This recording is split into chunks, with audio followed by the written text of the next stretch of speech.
Bab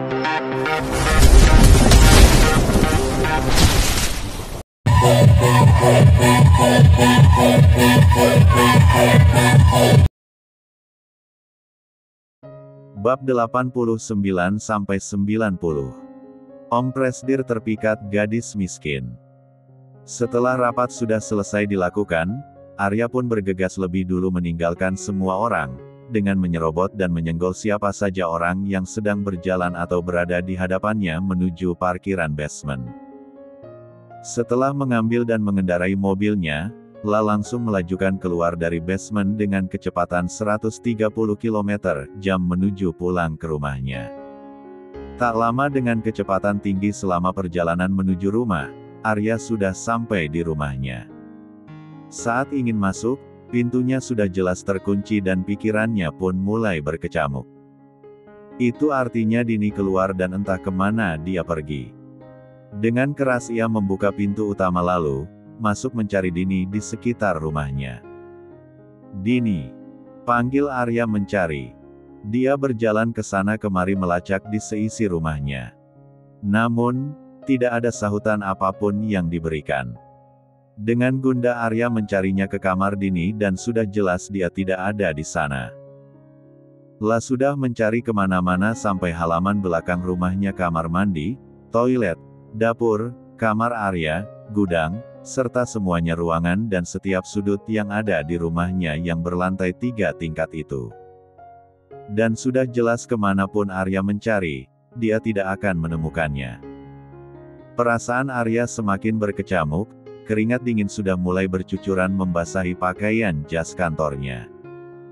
Kemana wanita itu pergi? Di rumah sudah jelas tidak ada, pintu utama sudah terkunci, itu tandanya dia sudah pergi keluar. Namun, kemana dia pergi? Dia sama sekali tidak datang ke perusahaan. Ujar Arya semakin tidak karuan dan khawatir. Mungkinkah dia ada di mansion ibu? Aku akan ke sana sekarang. Ujar Arya pergi kembali mengendarai mobilnya menuju mansion ayah ibunya. Tak lama mobil pun terparkir sempurna di depan mansion ayahnya kala penjaga membuka gerbang tersebut. Dengan bergegas sedang berkecamuk, Arya langsung masuk ke dalam mansion tanpa permisi atau menekan bel. Dengan napas menderu-deru, Arya menatap Bu Ashna yang kebetulan ada di sana dengan kelelahan. "Bu Ashna, apakah istriku ada di sini?" tanya Arya. "Nyonya muda, iya," tegun Bu Ashna. "Iya, apa dia ada di sini? Kau tahu di mana dia?" tanya Arya semakin berderu-deru kepanikan. "Tidak ada, Tuan Muda. Dari sejak pagi sampai sekarang saya tidak melihat Nyonya Muda di sini," ucap Bu Ashna yang meyakinkan membuat Arya semakin kelimpungan dan kelabakan. "Lalu, di mana ayah dan ibuku?" tanya Arya. "Tuan dan Nyonya, tadi pagi mengatakan akan pergi ke Singapura untuk menjenguk bayi Nona Jihan dan Tuan Haidar yang baru lahir," pungkas jawab Bu Ashna. "Apa mereka membawa Dini bersama mereka ke sana?" tanya Arya.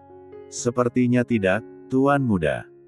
Pak supir yang mengantar Nyonya dan Tuan Besar langsung membawanya ke bandara, dan melihat secara langsung menaiki jet pribadi mereka," jawab Bu Ashna. "Lalu, kemana dia sekarang?" Arya yang sudah meletakkan tangan kanan di pinggang dan tangan kirinya mengusap rambut dengan kasar frustasi dan sudah sangat panik. "Apa yang terjadi, Tuan Muda?" tanya Bu Ashna. "Dia menghilang tidak tahu kemana. Aku sudah mencarinya ke segala penjuru di rumah, tetap saja dia tidak ada," kata Arya sudah bingung. "Nyonya Muda hilang?" pekik Bu Ashna terkejut dengan membuka mulutnya lebar. "Entahlah, aku belum mengetahui yang pasti. Yang jelas dia tidak ada di rumah saat ini," ujar Arya. "Mungkin saja Nyonya Muda ada di rumah orang tuanya, Tuan Muda," ungkap saran Bu Ashna. "Iya, itu bisa jadi. Baiklah, aku akan memastikannya ke sana sekarang." Gegas Arya berlari keluar kembali mengendarai mobilnya. "Iya, Tuan Muda. Hati-hati," ujar Bu Ashna mengiringi kepergian tuan mudanya. Rumah Pak Malik. Tak butuh waktu lama seperti biasa, Arya sudah sampai. Berbeda dengan sebelumnya, Arya mencoba untuk terlihat tenang dengan menekan bel terlebih dahulu. Ding dong. Sepertinya ada tamu yang datang. Biar Bapak yang membuka pintunya, Bu. Ujar Pak Malik di dalam sedang meminum kopi dan koran sorenya sampai di depan pintu, dan membukanya. Tuan Arya. Silakan masuk dulu. Ujar Pak Malik diikuti oleh Bu Lia yang datang untuk ingin melihat siapa tamu yang datang. Tuan. Ayo masuk dulu, Tuan Arya. Ujar Bu Lia. Tidak perlu ayah, ibu mertua. Kedatanganku ke sini hanya ingin memastikan apakah Dini ada bersama kalian. Tanya Arya. Dini. Pak Malik dan Bu Lia saling bertukar pandangan. Dini tidak ada di sini, Tuan. Jawab Bu Lia. Apa kalian benar-benar tidak sedang menyembunyikannya? Tanya Arya. Tidak, Tuan. Untuk apa kami berbohong? Kami berkata jujur, Dini memang tidak ada di sini. Ungkap Pak Malik. Baiklah, aku pamit sekarang. Itu saja, maaf jika mengganggu kalian. Ujar Arya hendak pamit. Tunggu, Tuan. Apa ada sesuatu yang terjadi pada putri kami? Tanya Pak Malik. Tidak ada ayah mertua. Putri kalian baik-baik saja. Kedatanganku sebenarnya ke sini untuk bersilaturahmi dengan kalian, tapi aku terlalu gugup. Sehingga lupa untuk memulainya dari mana, mungkin nanti saja aku akan kembali membawa Dini. Pungkas Arya beralasan untuk tidak mengemukakan kebenaran pada ayah dan ibu kandung Dini. Jika dia sedang mencari putri kandung mereka yang menghilang seketika. Sengaja Arya tidak memberitahu kebenaran untuk tidak membuat mertuanya khawatir memikirkan Dini. Oh, seperti itu. Baiklah, tidak apa-apa, Tuan. Padahal Anda tidak perlu sungkan. Kata Pak Malik. Jika begitu saya pamit. Ujar Arya bergegas pergi. Dalam mobilnya yang sedang ia kendarai, Arya benar-benar kelimpungan dan kelabakan dibuat Dini yang menghilang entah kemana. Ia sudah mencarinya ke sana kemari sampai ke rumah orang tua kandungnya, tetap saja tidak ada. Kemana kau pergi, Din? Ujar Arya sedikit bergetar seperti menahan sedih. Dia tidak mungkin pergi jauh. Dia sama sekali tidak mengetahui besar tentang wilayah dan kota ini. Kemana sebenarnya kau pergi? Kenapa ada rasa takut jika kau pergi melarikan diri dariku untuk selamanya, sampai aku seperti ini karenamu? Perasaan apa yang sudah kau berikan padaku? Ungkap Arya mendumal di dalam mobil. Atau jangan-jangan dia diculik? Tegun Arya semakin serius. Segera ia membuka handphone dan melakukan panggilan telepon kepada Damar. Dalam telepon, Arya mengatakan untuk mengerahkan semua bawahannya untuk mencari istrinya saat ini juga. Dengan gerak cepat, Damar menyampaikan pesan tersebut kepada kepala bawahan. Dan dengan cepat semua pasukan dikerahkan untuk mencari Dini ke segala penjuru kota di waktu yang sudah mulai gelap, bahkan penjuru dunia jika Arya ingin melakukan hal itu. Hingga pada akhirnya karena sudah putus asa dan kedepresian yang sudah berat, Arya memutuskan untuk pulang. Sambil menunggu informasi dari bawahannya yang ia kerahkan untuk mencari Dini. Arya yang sudah putus asa memutuskan untuk pulang dan menunggu di rumah. Pukul 18 waktu Indonesia Barat. Arya sampai di rumahnya dengan mobil terparkir sempurna di depan rumahnya. Dan dianehkan, saat Arya datang sudah terdapat mobil mirip seperti milik ayahnya yang terparkir tepat di samping mobilnya. Mobil siapa ini? Seperti mobil milik ayah. Ujar Arya.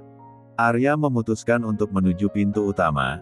Dan benar saja terdapat 3 orang yang sedang berdiri di depan pintu rumahnya. Dengan berlari, Arya menghampiri mereka. Kalian di sini. Tegun Arya. Spontan mereka bertiga menoleh ke belakang dan mendapati wajah-wajah yang ia kenal, yakni ayah, ibu, dan Dini. Ada perasaan tenang, saat dengan jelas matanya melihat Dini di hadapannya saat ini. "Arya, kau baru pulang, nak?" tanya Bu Amira santai, tidak tahu jika Arya mengalami frustasi ketakutan yang tinggi. "Ibu, apa yang sebenarnya terjadi?" bingung Arya. "Terjadi bagaimana? Kau selalu bertanya yang aneh." "Kami baru saja sampai setelah dari Singapura," jawab Bu Amira dengan tenang. "Baiklah, Dini. Karena suamimu ada di sini, dia sudah pulang. Kami akan melanjutkan perjalanan kami ke mansion. Kapan-kapan ayah akan mengajakmu ke Singapura lagi," ujar Pak Barma. Lalu, pergi diikuti Bu Amira. Arya benar-benar membeku, saat perjuangan yang sampai berkeringat dingin mencari Dini kemana-mana hingga berpikir negatif dan harus mengerahkan semua bawahan untuk mencari istri yang dikira hilang. Ternyata dia aman-aman dan baik-baik saja bersama ayah dan ibunya, bahkan pergi ikut ke Singapura. Hingga pada akhirnya, perjuangan berkeringat tersebut bisa dikatakan sia-sia. Diibaratkan Arya sedang mencari harta karun, dia sudah berusaha melewati lembah, ngarai, lautan, dan menerjang badai. Namun, saat menemukan harta karun itu isinya kosong. Itulah yang tengah dirasakan Arya, ia sedang membeku tidak paham terhadap situasi kondisi yang terjadi. Arya menarik pergelangan tangan Dini dan mencengkeramnya sangat erat. Langkah Dini terseok karena harus menyeimbangi langkah cepat suaminya, bahkan Dini terlihat sedikit berlari. "Tuan, tolong lepaskan.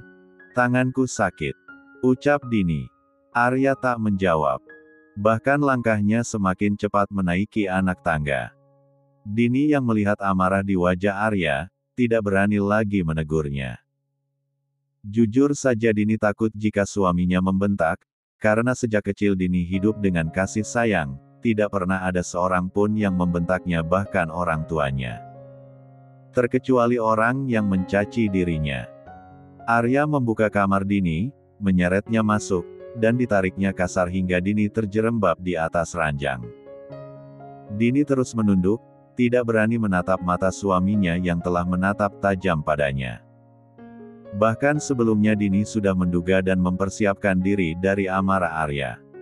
Namun, tetap saja amarah Arya tidak bisa ia duga, Arya bisa melebihi amarah atau hukuman dari apa yang sebelumnya ia duga. "Siapa yang menyuruhmu keluar rumah tanpa seizin dariku? Dan membiarkan orang lain memasuki rumahku tanpa izin dariku? Apa kau ingin semua orang tahu jika rumah tangga kita tidak baik-baik saja? Kau keluar rumah dengan seenaknya tanpa meminta izin dariku, pergi bersama mereka bersenang-senang meninggalkan kewajibanmu di perusahaanku." Pungkas Arya mengutarakan amarahnya. Dini hanya terdiam. Dia terlalu takut untuk menjawab. Jari-jari lentiknya tidak berhenti memainkan ujung dressnya, kepala Dini pun masih terus menunduk. "Jawab aku Dini. Apa kau mendadak tuli dan bisu?" "Hah?" gertak dan bentak Arya sambil menggebrak meja nakas di samping ranjang Dini. Dini mengangkat kepalanya karena sangat terkejut dengan bentakan Arya yang tiba-tiba. Menatap suaminya dengan wajah memerah penuh amarah. Arya menundukkan kembali kepalanya, dirasa pelupuk matanya terasa basah. "Tidak, Tuan. Bukan begitu. Hari ini aku memang berencana ingin pergi ke perusahaan, aku hanya tinggal berangkat saat itu. Tapi saat bersiap, terdengar suara bel berbunyi dan saat aku lihat ibu dan ayah yang datang. Mereka mengajakku pergi ke Singapura untuk menjenguk Kak Jihan yang baru saja melahirkan anaknya." Jawab Dini dengan gemetar dan terus memainkan ujung dressnya. "Dan kau tidak berusaha untuk menolak mereka. Kau juga tidak berusaha menghubungiku lebih dulu." Hardiknya. "Aku tidak tahu harus menjawab mereka bagaimana karena mereka terus menyeretku. Aku juga tidak ingin ikut, tapi mereka terus mendorongku untuk bersiap. Dan terpaksa tanpa memberitahu Tuan, aku ikut dengan mereka." Penjelasan Dini. "Ingin menghubungi Tuan pun, aku tidak memiliki nomor handphone Tuan untuk dihubungi. Lanjutnya lagi Dini menjelaskan. Setidaknya kau berusaha untuk memberitahu diriku. Kau pergi dengan orang tuaku tanpa suamimu. Tanpa memberitahu suamimu. Kau ingin mereka berpikir jika suamimu tidak becus menjagamu, dan menelantarkanmu, begitu. Dan kau sengaja agar mereka tahu jika aku tidak bersikap baik padamu. Begitu maksudmu? Hah? Marahnya Dini menggeleng sebagai jawaban. Kau tidak tahu bagaimana pusingnya diriku mencari dirimu, di perusahaan aku menunggu dirimu datang. Namun, kau tidak kunjung datang. Diuntungkan di sana ada Bu Sani, dia yang mengambil alih tugasmu. Sehingga para karyawanku masih tetap bisa diberi makan siang. Karena ulahmu, kau sudah membuat kekacauan besar. Marahnya lagi. Aku pusing dan aku khawatir takut terjadi sesuatu padamu. Karena jika tidak, orang tuamu dan orang tuaku akan menyalahkan diriku. Ternyata aku salah. Ternyata kau sedang bersenang-senang dan tertawa-tawa bersama mereka di sana. Lanjutnya marah terus-menerus. Sedikit tersentuh saat Arya mengatakan bahwa dia khawatir takut terjadi sesuatu padanya. Dini tidak menyangka Arya akan mengatakan hal itu. Sadar atau tidak, kata itu terlalu manis untuk didengar. Di mana handphonemu? Arya mengulurkan tangannya. Ini, Tuan.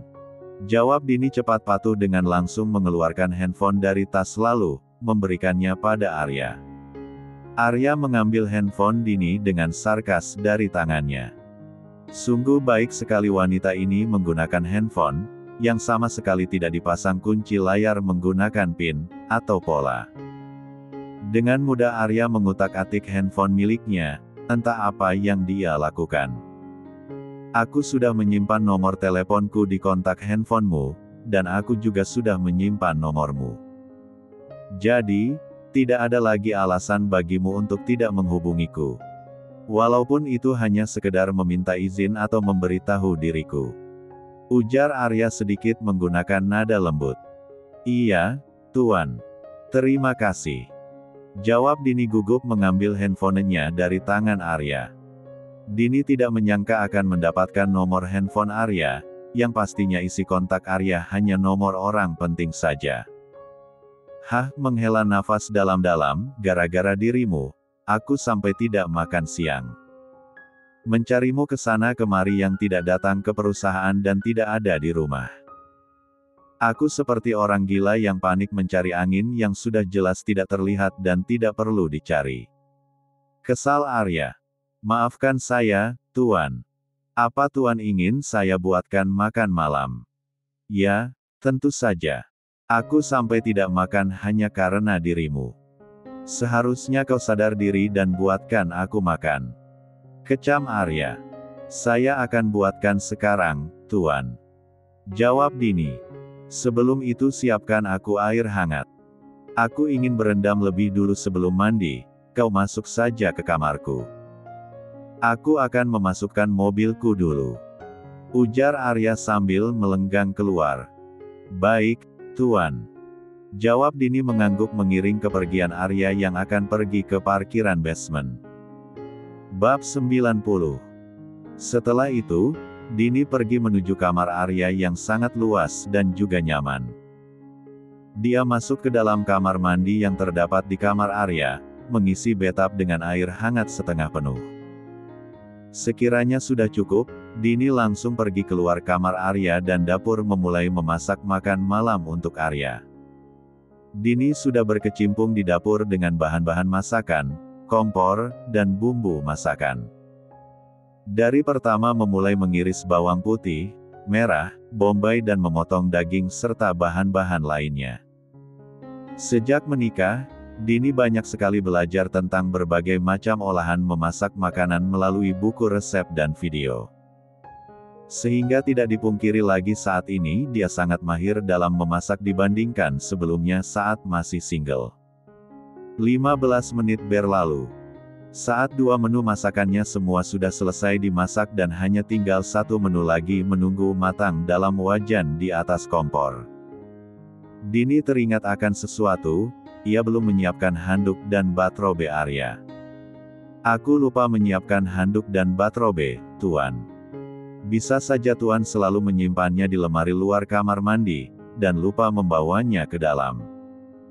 Apa jadinya jika Tuan selesai mandi lalu, keluar tidak memakai sehelai apapun? Mungkin Tuan masih di luar sedang memasukkan mobilnya, dan dari tadi aku belum melihat Tuan kembali. Sebaiknya aku menyiapkan batrobe sebelum Tuan datang. Ucap Dini mengecilkan api kompor agar tidak gosong untuk kembali ke kamar Arya, menyiapkan sesuatu yang terlupa. Sudah di kamar Arya. Di mana biasanya Tuan menyimpan batrobe dan handuknya. Ucap Dini mencari di lemari pakaian, lalu masuk ke ruang mandi yang luas dengan terdapat beberapa ruang. Mencarinya di lemari yang terdapat di sana. Ini dia. Aku akan menggantungnya di samping dekat kamar mandi kaca. Perlahan Dini masuk ke dalam kamar mandi. Ceklek. Suara pintu terbuka. Bruk. Suara batrobe dan handuk yang terjatuh. Kia. Teriakan yang sangat keras dan histeris. Suara gemercik air orang mandi yang terdengar, seketika terhenti karena dimatikan. Dini memutarbalikkan badannya dan menutup mata, setelah melihat pemandangan yang kurang pantas untuk dilihat. Yakni saat Dini masuk, dia sudah disuguhkan dengan tubuh Telo, jang bulat Arya yang sedang mandi di guyuran air shower. Tentu saja hal itu mencuat keterkejutan antar keduanya, Dini yang terkejut melihat semua tubuh Arya tanpa sehelai benang apapun. Dan Arya yang sedang beraktivitas mandi menikmati guyuran air hangat yang menyentuh tubuhnya, harus terhenti karena teriakan. Dengan berteriak dan menutup mata, Dini langsung keluar dari kamar mandi dan saat ini berada di kamar Arya. Arya keluar dari kamar mandi dalam transparan kaca itu. Lalu, meraih batrobenya yang tergeletak di bawah dan memakainya dengan segera. Apa yang sudah kulihat tadi? Tidak, itu bukan salahku, itu karena Tuan tiba-tiba saja sudah ada di sana. Ujar Dini tidak bisa menerima kesalahan dan menganggap untuk menyalahkan Arya. Apa yang membuatmu berani memasuki kamar mandiku sembarangan, saat aku sedang mandi? Teriak Arya yang marah, ketika melihat Dini masuk sembarangan ke kamar mandi dan membuat kegaduhan dengan berteriak kencang. Arya melangkah cepat menuju kamarnya yang terdapat Dini yang sedang berdiri di dekat ranjang. Dengan berkata marah seperti tadi pada Dini. Tadi saya ingin menyiapkan batrobe dan handuk yang akan Tuan kenakan. Saya pikir Tuan masih berada di luar sedang memasukkan mobil, Tuan. Tapi ternyata Anda sudah ada di dalam yang sedang mandi. Jelas Dini gemetar, masih mengingat kejadian tadi yang memalukan dan membelakangi Arya. Dan pipinya yang sudah memblus seperti tomat merah merona. Dini pun berbalik dan mengintip menggunakan jarinya memastikan apakah Arya telah memakai pakaian atau tidak. Saya benar-benar tidak sengaja mengenai hal ini, tidak tahu jika Tuan sudah ada di dalam. Saya berkata jujur tidak melihat apapun, Tuan. Lanjut penjelasan Dini. Arya dengan batrobe putih dan rambut dengan keadaan yang masih basah, melangkah mendekati istrinya dengan tatapan tajamnya. Dini terus mundur ketakutan saat Arya berjalan terus untuk mendekatinya. Apa kau berkata jujur dengan tidak melihat apapun tadi? Tanya Arya dengan mata elangnya menatap mangsa. Ya, Tuan. Saya tidak melihat apapun. Jawab Dini bergemetar. Lalu, kenapa kau berteriak? Tanya Arya yang semakin dekat dengan Dini. Dan Dini semakin mundur untuk menjauh. Karena saya syok melihat ternyata ada orang di dalam. Ujarnya. Arya menarik satu alisnya. Benarkah? Aku rasa kau sedang berbohong. Ujar Arya yang terus berjalan mendekati Dini. Saya berkata jujur, Tuan. Kata Dini semakin tercekat ketakutan. Aku tidak percaya itu. Karena kau terhenti. Dini terlalu terus mundur hingga pada akhirnya dia terlalu terantuk dan kehilangan keseimbangan karena mengenai sisi ranjang. Hingga pada akhirnya tak sengaja Dini memegang tali batrobe Arya dan menariknya, dan mereka terjatuh bersama ke atas ronjang dengan Arya yang ikut tertarik akibat tali batrobenya yang ditarik oleh Dini. Tarikan itu membuka batrobe sehingga bidang dan perut roti sobeknya terekspos. Bruk! Suara jatuhan mereka di atas ronjang dengan Arya yang berada di atas. Dan Dini yang mengenakan tangannya berada di bidang Arya yang terbuka akibat ikatan yang tertarik sampai terbuka itu. Rambut Arya yang masih basah pun menciprat wajah Dini saat terjerembab bersama. Mereka saling berpandangan satu sama lain dengan intens. Mereka cukup berpandangan lama, terikat satu sama lain. Menampakkan begitu dekat wajah tampan Arya yang rupawan dari bola mata Dini. Sampai entah apa yang mendorong Arya semakin dekat pada wajah Dini. Perlahan-lahan Arya mendekatkan wajahnya, sampai deru napasnya terdengar oleh Dini. Rupanya Arya sudah menutup mata, begitu pula dengan Dini yang tanpa sadar sudah menutup matanya juga. Siasatnya Arya akan mengkium bisbir Dini. Tapi sebelum sampai pada puncak penyatuan bisbir, Dini tersadarkan dengan teringat akan masakan yang ia tinggalkan. Dengan sekuat tenaga, Dini mendorong tubuh kuat Arya. Dan setelah pertahanan Arya runtuh, Dini bergegas berlari menuju dapur. Sayang sekali, penyatuan yang sudah lama Arya tunggu harus musnah terhenti di tengah jalan. Aneh. Kenapa dia lari dan malah mendorongku? Dia tidak tahu padahal aku sudah merasakan bagaimana bisbirnya saat dia pingsan dan aku memberinya napas buatan kala itu. Ujar Arya menatap kepergian Dini dengan tersenyum kaku. Dia tidak tahu bahwa siuman pertama miliknya itu sudah hilang. Untuk apa dia mempertahankan sesuatu yang sudah tidak ada? Senyum sungging Arya dari sisi bibirnya di luar. Apa yang Tuan ingin lakukan tadi? Sepertinya dia ingin mensium bisberku. Tidak itu tidak boleh sampai terjadi. Aku tidak ingin siuman pertamaku ini dilakukan oleh pria yang sama sekali tidak mencintaiku. Untung saja aku tersadar, jika tidak dalam waktu 3 detik saja, Tuan pasti berhasil menerobos. Gerutu Dini dengan berjalannya menuju dapur. Aku sampai lupa mengenai masakanku. Semoga saja tidak gosong. Ujar Dini menuruni anak tangga dapur. Oh, syukurlah. Untung saja kompor ini kompor otomatis, dia bisa tahu masakan yang dimasak sudah matang atau belum. Dunia sudah benar-benar dikendalikan oleh mesin. Jika matang kompor ini mati dengan sendirinya. Ini benar-benar canggih, sebuah kompor bisa mendeteksi masakan yang sudah matang. Aku harus berterima kasih kepada penemu dan pembuat ide kompor seperti ini. Ujar Dini kagum dengan kompor canggih itu. Dini segera menyajikannya di piring. Setelah itu, dia meletakkan di meja makan. Semangkuk sedang nasi. Telur dadar. Tuan, sepertinya belum selesai. Lebih baik aku membersihkan diri terlebih dahulu. Ucap Dini menaiki anak tangga kembali menuju kamarnya dan mandi. Walaupun menu makanan yang dimasak sederhana, rasa dan tampilan tidak sederhana dan yang pastinya selalu istimewa dengan rasanya.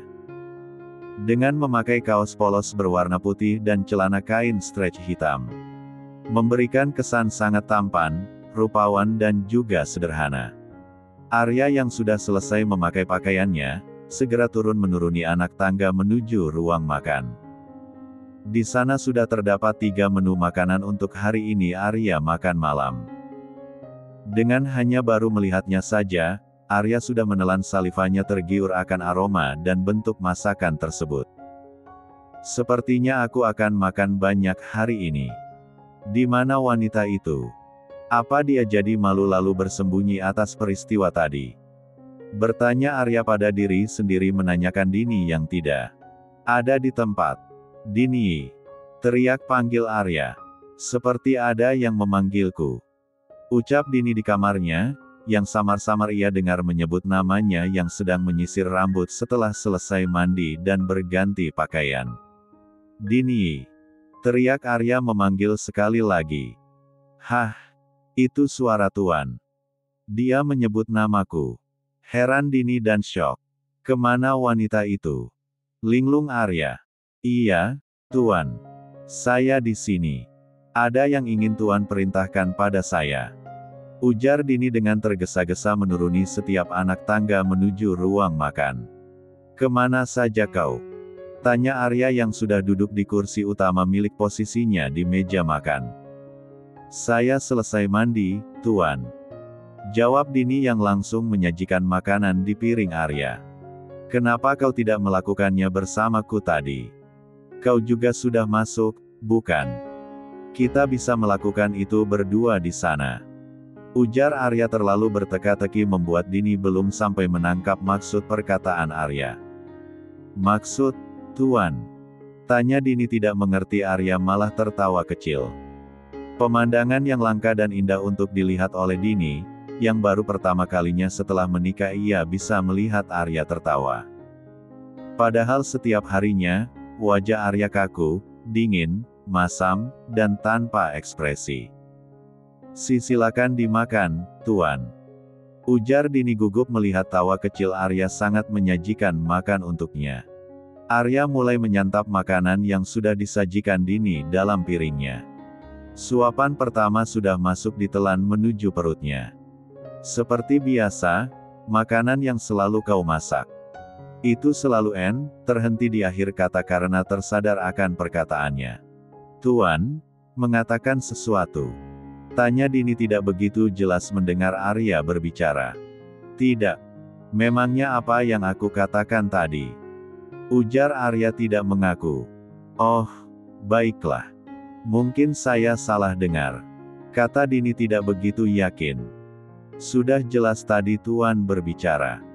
Namun, perkataannya di akhir terhenti, gumam Dini bingung.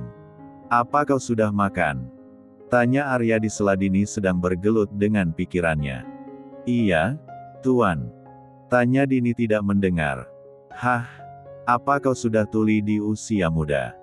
Tadi aku bertanya, apa kau sudah makan? Tanya kembali Arya mengulang. Belum, Tuan. Jawab Dini jujur. Orang di sana sama sekali tidak menyajikan makan untuk tamunya. Tegun Arya. Dini hanya menggeleng sebagai jawaban. Saya yang tidak ingin makan. Jawab Dini. Cik, inilah alasan aku malas mengunjungi rumah itu. Kau baru tahu jika mereka tidak pernah memperhatikan setiap tamunya. Sehingga jika tamu berkunjung, mereka kembali pulang dengan perut kosong. Berbeda dengan orang lain, tamu pasti akan banyak disajikan camilan lalu ditawari makan dan pulang dalam keadaan perut kenyang. Mereka akan memastikan tamunya pulang dalam keadaan perut terisi. Tapi berbeda dengan mereka, lain kali kau tidak perlu pergi bersama orang tuaku ke sana. Gerutu Arya. Iya, Tuan. Jawab Dini singkat. Makanlah sekarang juga. Kata Arya memerintah. Apa, Tuan? Dini mendengar dengan jelas. Hanya saja terlalu terkejut saat Arya menawarinya untuk makan sehingga kata itu terlontar keluar begitu saja. Lagi-lagi kau tuli. Bosan Arya. Kau belum makan, bukan? Lalu, makanlah bersamaku sekarang juga. Lanjut bicara Arya. Tidak perlu, Tuan. Saya tidak lapar. Tolak Dini. Jangan menyiksa perutmu itu untuk tidak mendapatkan asupan makanan. Jika kau menahan lapar, kau bisa mah, dan sakit. Sekarang kau duduk dan ambil makananmu. Lalu, setelah itu kau makan. Kata Arya yang perhatian. Namun, terkesan terdengar membentak. Baiklah. Dengan gugup Dini duduk di kursi meja makan yang baru pertama kali ia rasakan duduk di kursi itu. Dia benar-benar bahagia saat ini. Perlakuan Arya yang pertama kalinya bersikap begitu hangat dan perhatian, membuat senyum kecil mengembang dari bibirnya. Arya melanjutkan makannya kembali. Mereka makan bersama-sama kalau waktu itu, menjadi kesan yang menyenangkan bagi Dini. Karena terlanjur sama-sama lapar, Arya menghabiskan semua menu makanan yang tersedia tanpa jejak dan tersisa sedikit pun. Semua piring kosong melompong hanya noda dari makanan yang ada.